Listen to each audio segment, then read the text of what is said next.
The following is an Outdoor Channel original production.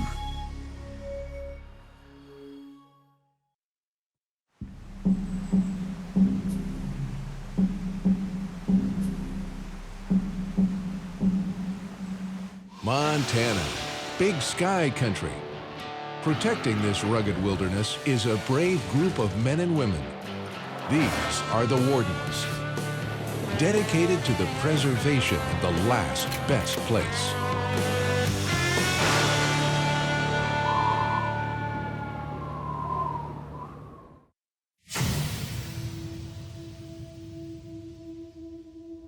In Montana's Region 7, state game wardens prep for a poaching sting.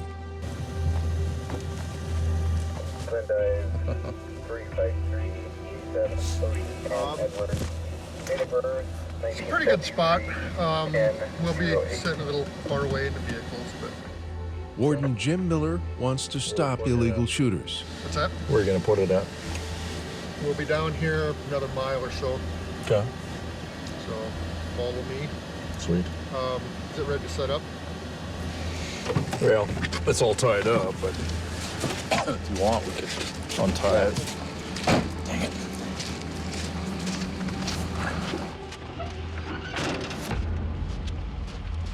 The Wardens gear up and set out a remote-controlled deer decoy on a hillside known to attract shooters. The Wardens then stake out the site and wait for traffic.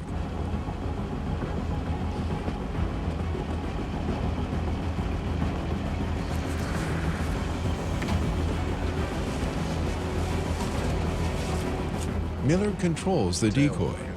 Warden Steve Marks watches for illegal activity.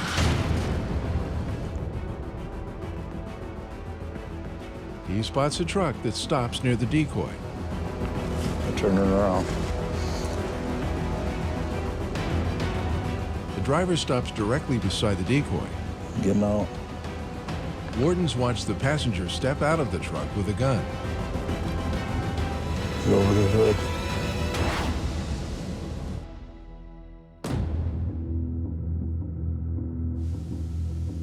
Over in Region 2, Warden Joe Camic patrols back roads. He gets a distress call. I can.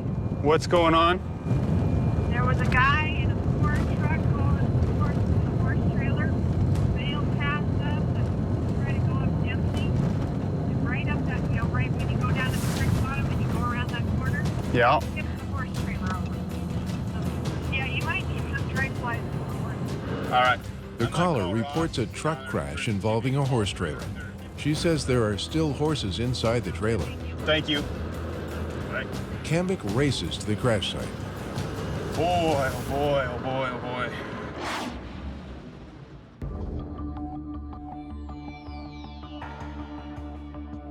boy. Over in Region 5, Warden Kevin Holland takes a tip call. Hello. Hey, this is Kevin Holland, the game warden. Yeah? I understand you have some elk poachers out there? Well, I don't know. The neighbor went down and talked. The caller reports watching elk hunters trespass on the property next door. Okay. And I'm at the monument of Pompei Speller, so I'll be there in about 2 or 3 minutes. The warden responds to the caller's house. Good morning. Morning. There, you go just past that old house, Okay. The barn, there's a driveway. Okay. They shot it down that field. They went to scrambling around and drug it up the coulee. Why would they drag it up the coulee? I don't know. Whose land is the cornfield? The landowner says he watched trespassers shoot an elk on private property. Very good. Okay. And whose land did they drag it run to? I don't know, something just don't look good. You're right. Well, we'll go see what they have to say. Okay. Appreciate it. It's very unusual that a person would shoot an elk, throw a chain on it, and drag it from one field to another before you field dress it. The warden wants answers.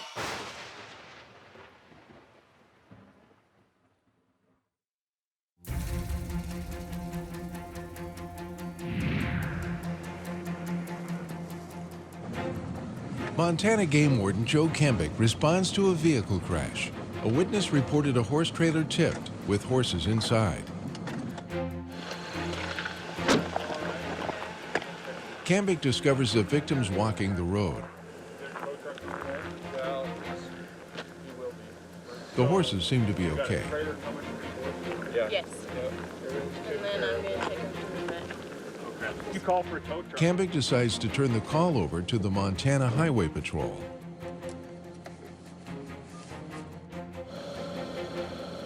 Okay, I need to know how you want me to proceed here. He says that he's taking care of everything, that he's called a wrecker, and a wrecker's gonna come get him out. He's got another horse trailer coming to get the horses. You need to come up here and investigate this before a wrecker touches it. Yeah, I do need to take a look at it. Okay. Any alcohol on board, Dylan? I haven't been able to get that far yet with them, but they're right here. So I'll tell them that you're on the way, and that nobody can touch that thing until you look at it. I would like you to stay, so if there's alcohol, he can't be right after the crash, because you there. Very good. I will stay here.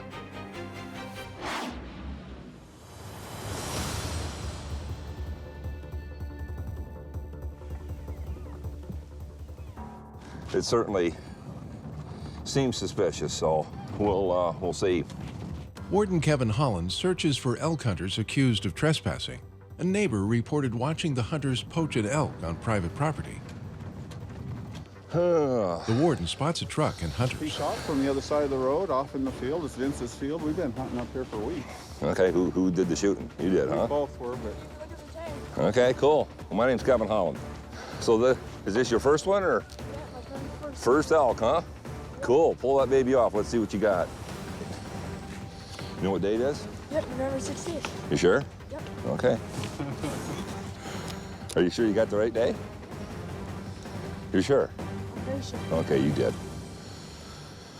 All right. That, and I saw how you drug it up here. I was curious why you drug it so far. The hunters say they dragged the elk to an area they could properly load it into their pickup.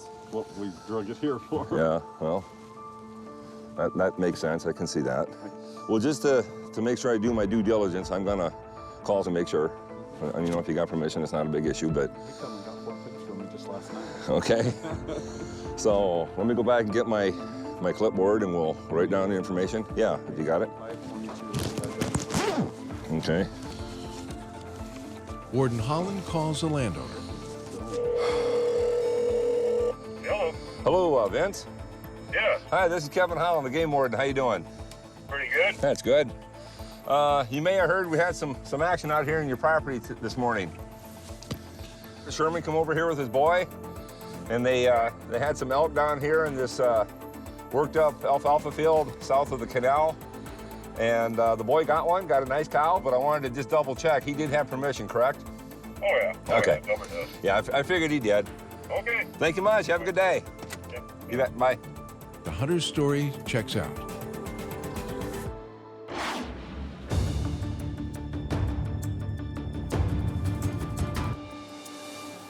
Up in Region 7, Game Wardens Jim Miller and Steve Marks keep an eye on a deer decoy set up in an area known for illegal shooters. Soon enough, a truck stops and the passenger jumps out, leaning over the hood with a rifle. The suspect drills the decoy.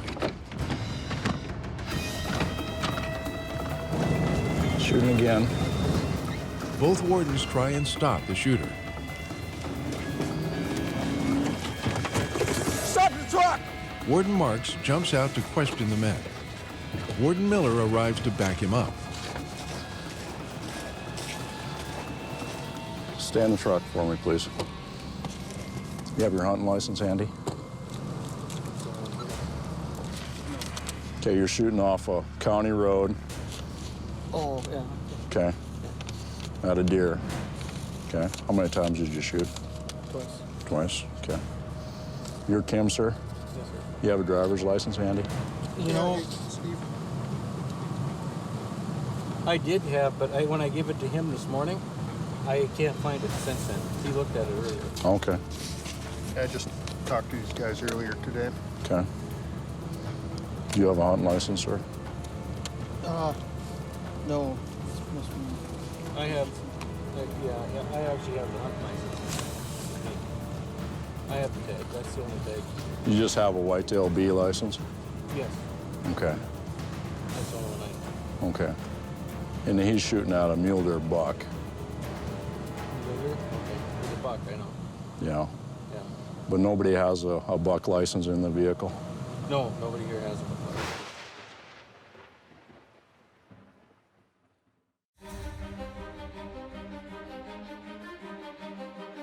State wildlife biologists face a moose management dilemma. We have all these sources of information, but they don't all agree. And which ones do you trust and why? Biologists rely on population trends in determining moose hunting seasons.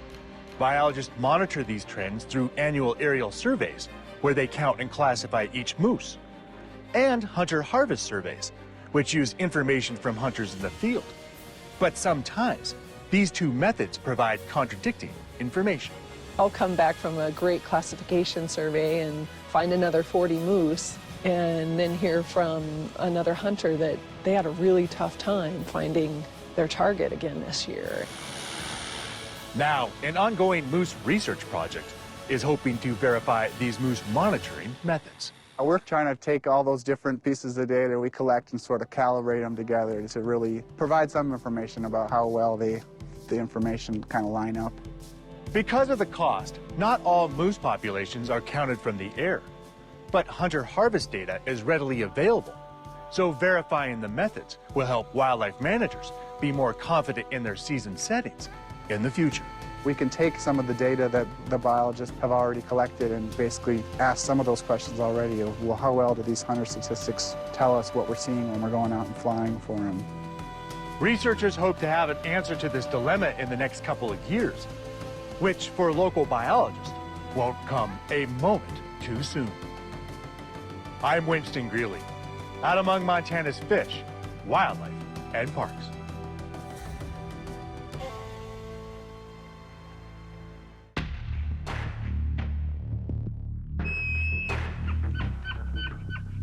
In Montana's Region 2, Warden Joe Camic investigates a truck crash involving a horse trailer.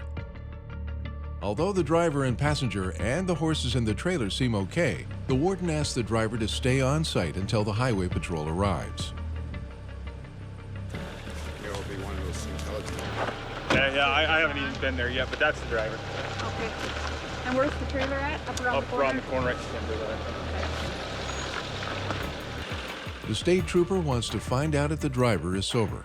Right away, she spots beer cans and puts the driver in handcuffs. And then right here, because she wanted me to stay right here so she could, oh, he's under arrest. I think.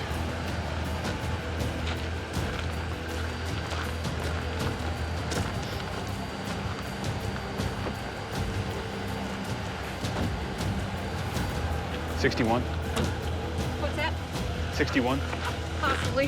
Okay. If I get the heater on, I'll know. Okay, we'll hang out. 61 Whatever is you need. code for driving under the influence. The sheriff will confirm the driver's alcohol level by having him blow into a breathalyzer. So he's not as high as I initially thought. So he can't drive though, because my limit's 0.2.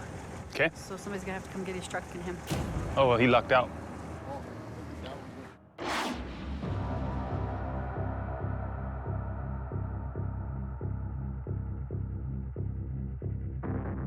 Back in Region 5, Warden Kevin Holland continues his afternoon patrol. He spots a potential problem.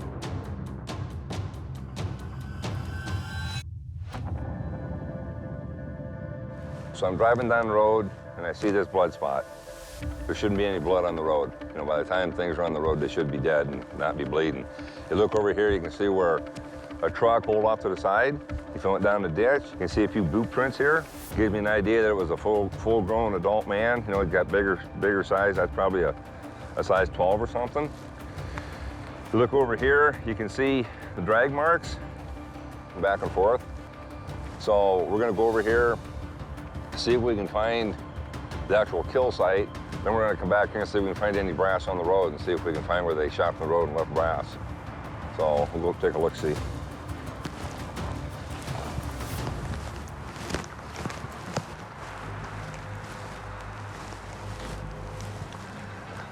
Here's where it died. These are primarily deer tracks here. That's deer poop that's right there.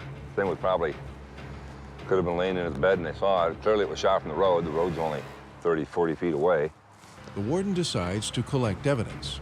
Often seemingly minor cases turn into bigger events. Well, we'll put it in our database and we'll have that for years to come. And we have every so often, we'll have a deal where somebody will come to us 1 or 2 or 3 years later and say, hey, did you ever hear about a deer that was shot at a certain place, you know, at a certain time? And you know, we hear about it and we go back and check our database and we have a DNA sample from there. And that shows that, you know, we can make that connection even if it's years later.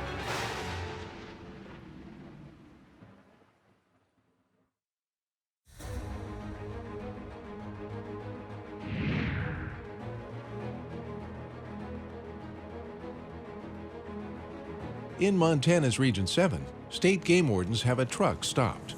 Moments earlier, they watched one of the men take an illegal shot at their deer decoy. But nobody has a buck license in the vehicle? No, nobody here has a buck license. Okay. I'll be right back with you guys, okay? Just stay right here and stay in the truck for me, okay? How old are you? 18? Okay. Why don't you step on out, please? The 18-year-old passenger took the shot. He does not have a license to shoot a buck.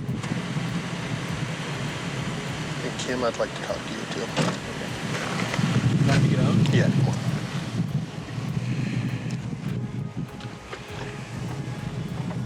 So are you aware of what kind is going on here? What you did wrong? Yeah. What'd you do wrong? Well, I can't shoot from the roadway, first of all. Well, first of all, you got to get a license. Yeah, well, yeah. Your own license. This hunter faces stiff fines. The warden writes 2 tickets, one for shooting from the roadway that carries a fine of $135. The second ticket will cost the hunter $535 for shooting a buck without a proper license. And the man must pay another $50 for shooting the warden's decoy. All right, guys. All right. A tough lesson learned, but one that may prevent future violations.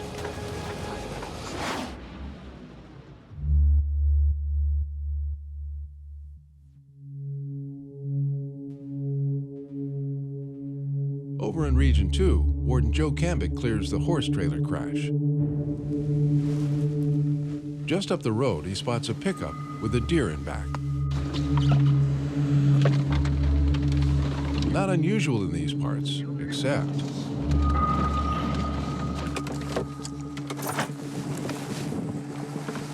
Hello, sir. How's it going?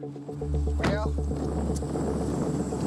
I'm 62 years old and I made a mistake today.